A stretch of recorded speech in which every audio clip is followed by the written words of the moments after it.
Paul Heyman किसके साथ होने वाले हैं ये सब रिवील हो चुका है। और ब्री बैलर की क्या न्यूज़ है ये सब, और रेंडी ओटन और सीएम पुंक के बारे में भी अपडेट निकल के आई है।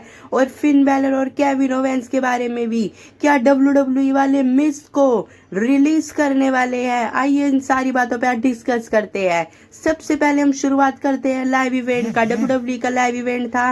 ओबा फेमी और एले नाइट साथ थे, लड़ रहे थे विजन से। जैसे स्मैकडाउन में सेम टू सेम मैच हुआ था वैसा ही इसमें भी सेम टू सेम मैच हुआ। लाइव इवेंट में पता नहीं क्या क्या होता रहता है, इनके बारे में हम ज़्यादा बात नहीं करते हैं। आगे बात करते हैं हम टामा टोंगा और आर्ट रूट की। देखिए इन दोनों का जब मैच हुआ था सन और आर्ट रूट का, तो इनके फादर से भी लड़ चुके हैं आर्ट रूट, हाकू और आर्ट रूट। ऐसा पहली बार हुआ है डब्ल्यूडब्ल्यू के इतिहास में कि बाप से भी लड़ा और बेटे से भी। ये बहुत बड़ी बात है। आर्ट रूट आप समझिए इतने पुराने रेसलर है लेकिन इनको एक बार भी डब्ल्यूडब्ल्यू वालों ने चैंपियनशिप नहीं दी है। आगे बात करते हैं हम एज स्टाइल के बारे में। आप सोच रहे होंगे कि एज स्टाइल के बारे में मैं क्यों बात कर रहा हूँ, मैं आपको बताता हूँ। एज स्टाइल तो रिटायर हो गए लेकिन अब एज स्टाइल अपने बेटे को ट्रेन कर रहे हैं। उनका बेटा भी 19 साल का है, वो डब्ल्यूडब्ल्यूई में बहुत जल्द अपनी वापसी करेंगे, ऐसे एज स्टाइल ने बोला है। आगे बात करते हैं हम survivor series war game dream team. आप देखिए किसी ने ये पोस्टर बनाया है, आप समझिए ये मैच कभी फ्यूचर में हो सकता है या नहीं। Blood line versus dean Ambrose की टीम। आप सोचिए अगर ये 2030 या 35 में हो जाता है तो क्या शानदार लगेगा, लेकिन मुझे नहीं लगता 2035 तक tribal chief Roman Reigns WWE में रहने वाले हैं। आगे बात करते हैं हम एजे ली के बारे में। डब्ल्यूडब्ल्यूई में एजे ली का रिटर्न कब करवाने वाले हैं, क्या एजे ली रिटर्न करेगी भी या नहीं, मैं आपको बता दूं डब्ल्यूडब्ल्यूई वाले एजे ली का रिटर्न सरप्राइजिंग बहुत अच्छा करवाने वाले हैं। क्या पता सऊदी अरेबिया एजे ली एक बार भी नहीं गई है, तो क्या पता इस बार डब्ल्यूडब्ल्यूई वाले प्लान कर रहे हो कि एजे ली पहली बार जाए सऊदी अरेबिया में, और एजे ली जब सऊदी अरेबिया में जाए तो चैंपियन बन के ही जाए। या ऐसा भी हो सकता है कि एजे ली चैंपियन ही ना बने, सिर्फ ऐसे ही जाके सऊदी अरेबिया में एक अपना प्रॉपर मैच दे। आप सबको क्या लगता है कि एजे ली क्राउन जून में जाएगी या नहीं, हमें कमेंट बॉक्स में लिख के ज़रूर बताइएगा। मैं तो चाहता हूँ कि आप सबको बता दूँ एजे ली का रिटर्न बहुत जल्द होने वाला है डब्ल्यूडब्ल्यूई में। आगे बात करते हैं लोगों को केविन ओवेंस को चैंपियन बनाने देना चाहिए था।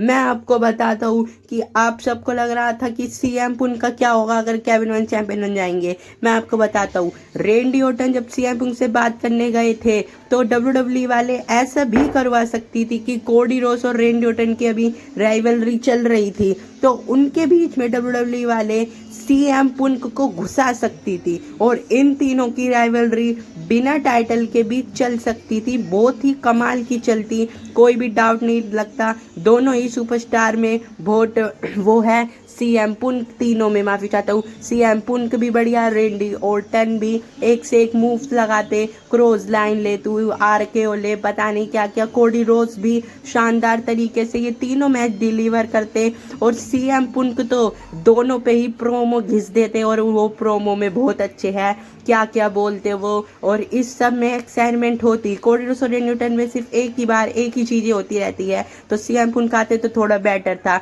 और केविन ओवेंस डब्ल्यूडब्ल्यूई में पूरे उन्होंने 17 महीने बाद रिकवर करा है, बैक हुए हैं अपनी इंजरी से, और वो अपना करियर दाव पे लग के बंदा डब्ल्यूडब्ल्यूई में मेहनत कर रहा है, तो तुम उनको एक टाइटल तो डिजर्व कर ही दो, वो डिजर्व करते हैं ये। वो अभी अनडिस्प्यूटेड चैंपियन बन जाते तो क्या शानदार होता, अलग अलग स्टोरी लाइन देखने को मिलती हमें। मैं आपको अभी आगे बताता हूँ कि अगर केविन ओवेंस चैंपियन बन जाते तो पहला मैच वो किन से लड़ते, मैं आपको अभी आगे सब कुछ बताता हूँ।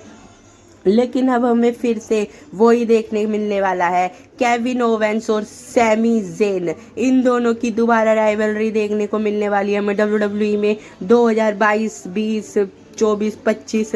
आप सोचिए अगर केविन ओवेंस अनडिस्प्यूटेड चैंपियन बन जाते और फिन बैलर आके उनके सामने खड़े हो जाते और मैच मांगते, फिर केविन ओवेंस बोलते कि तुम नंबर 1 कंटेंडर के लिए लड़ो, फिर सैमी ज़ेन और फिन बैलर के बीच में एक मुकाबला होता एक नंबर 1 कंटेंडर का, जिसमें फिन बैलर जीत जाते और केविन ओवेंस से लड़ने आते डीमन कैरेक्टर में, और मैच को भी निकाल लेते और चैंपियन भी बन जाते। तो जो WWE वालों ने फिन बैलर का करैक्टर खराब कर दिया है उसको रिवाइवर मिल जाता और यहाँ पर फिन बैलर भी चैंपियन बन जाते और सैमी ज़ेन और केविन ओवेंस की स्टोरी लाइन फिर WWE वाले चला सकते थे।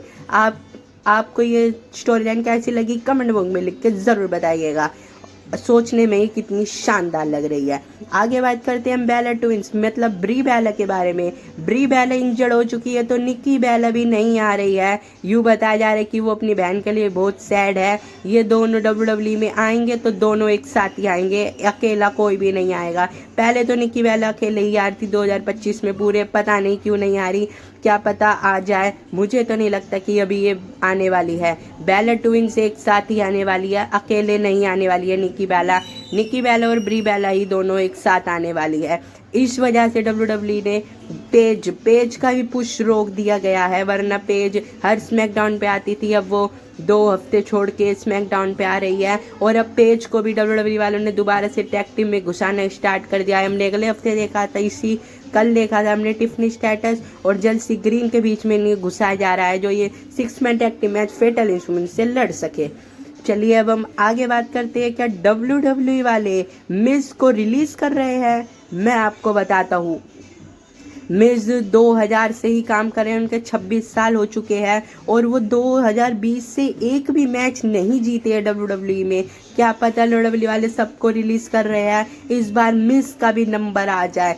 पुराने से पुराने रेसलरों को रिलीज करा जा रहा है, शीमस को रिलीज करा जा रहा है, क्या पता इस बार मिज भी हो जाए, क्योंकि मिज 2020 से 26 आ गया। 6 सालों में उन्होंने एक भी मैच नहीं जीता है और WWE वाले उनको बुक भी नहीं कर रहे हैं। डैन हाउजन से आप देखिए, उनके कैब में अभी तक इनको बंद कर रखा है स्टोरी लाइन के हिसाब से। आगे बात करते हैं हम पॉल हेमन के बारे में।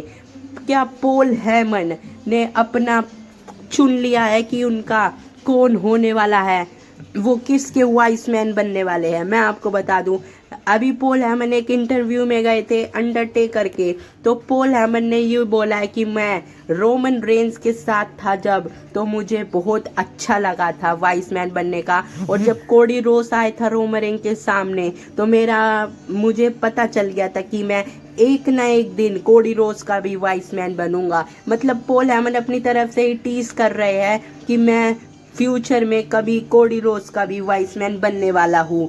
और आप सोचिए कि अभी पॉल हेमन आ जाए CM पुंक और मैं चाहता हूँ रेंडी ओर्टन और कोडी रोस के मैच में, और कोडी रोस को वाइस मैन चुन ले और ओबरफेमी और ब्रॉन ब्रेकर शॉक हो जाए, क्या शानदार लगे।